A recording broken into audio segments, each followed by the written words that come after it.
The next versions of Apple's operating systems were just announced, and for photographers, it's all about potential. Let's take a look at what we're definitely going to see ship this fall and what we might see later. In general, the June WWDC event is not quite as exciting as the fall iPhone updates in the photography world. Usually, we see more specific photography advancements when the devices are announced in September. But WWDC does show the direction for the operating systems. As predicted, we saw a new liquid glass interface that was shown across the full range of Apple's platforms, which now have a unified version number as well. Everything is now version 26 for the year of 2026. This new liquid glass interface is, inspired by Vision OS, but I wouldn't say it copies Vision OS. A couple photography specific items were mentioned. Much like the device itself, the iPhone camera app has evolved and gotten more complicated over the years as new hardware capabilities and software capabilities were added into the application. As a result, it's gotten fairly complex. The iPhone camera app is probably one of the most widely used applications on the iPhone across all types of iPhone users, not just photographers. And that widely used application has a lot of capabilities in it. With iOS 26, they're simplifying that, at least at launch for the initial uses. Instead of having all the different modes that you currently see when you launch your camera app, it's going to simply be photo or video. And you'll then be able to swipe to access more specific modes within those, such as the panoramic photo mode or portrait, or the cinematic mode for video. And while you're shooting, there's going to be less on-screen clutter. And some of those optional interface items are going to, they're going to be popovers that show up as needed. Even though I love using third-party camera apps such as Halide or Slow Shutter Cam, depending on what I need to do, I still use the iOS camera app more often than anything else. And so I'm looking forward to these enhancements. In the Photos app, they build on last year's redesign, now featuring explicit tabs to switch between the library and collections views. The app will have the ability to render images as spatial, almost 3D looking images using on-device processing and computational photography to build a depth map of even regular 2D photos, but giving them a 3D look. It's not a true spatial photo as you would view through the Vision Pro's 3D interface, but it's close. And at least in the demonstrations, it looked interesting. Now, I'll be honest, this isn't something I'm going to do for most of my photos, but for some of them, it'll be fun to play around with.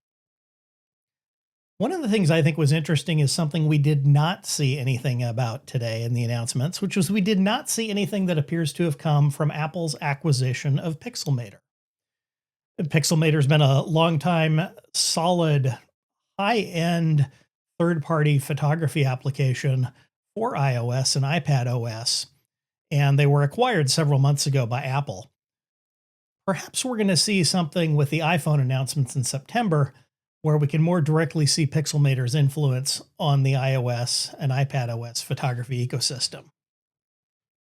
Outside of iOS, if we look at Vision OS briefly, for the headset folks like myself, Apple has worked with Insta360, Canon, GoPro, and so they're now going to support 360-degree footage from those systems. And they also showed off a new app from Adobe specifically for creating spatial content. As I record this video, I haven't been able to find all the specifics from Adobe on that, but it's something I'm looking forward to diving into more.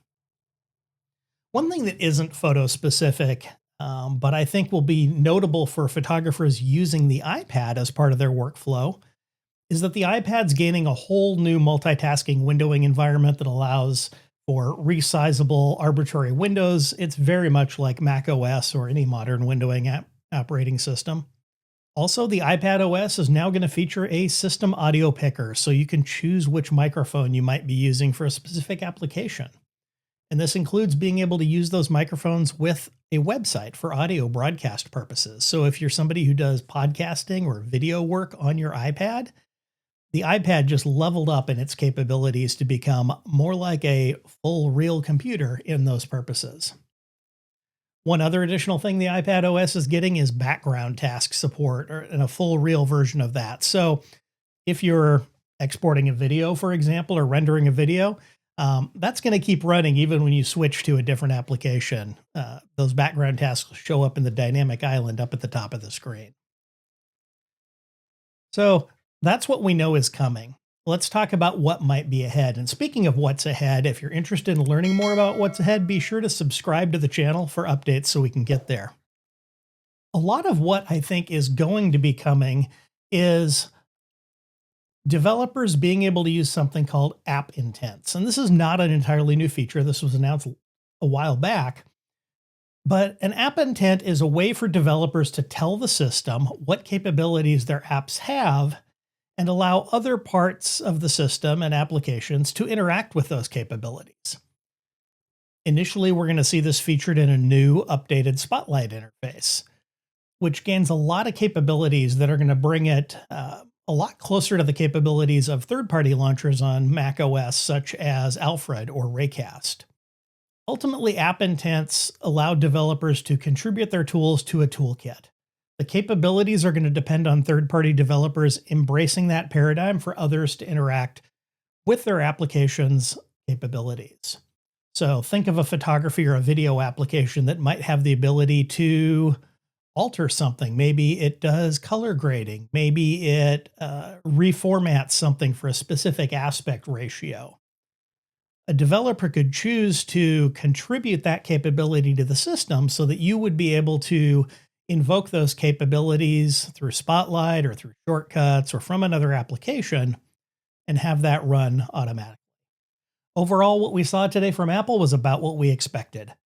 Nothing revolutionary for photographers, but some nice foundations for system-wide improvements. And I look forward to these foundations being built upon with the next iPhone release, where we're going to see more tangible photography-specific functions. If you want to be the first to know my thoughts as we move forward with that, be sure to subscribe to my email newsletter that goes out every week. There's a link down below, and you'll be the first to know. I look forward to talking about, I take more photos with my iPhone than with any other camera, and I bet you're probably the same way. So let's move forward with the iPhone as a photography platform. Let's go out there, make some pictures, and take care.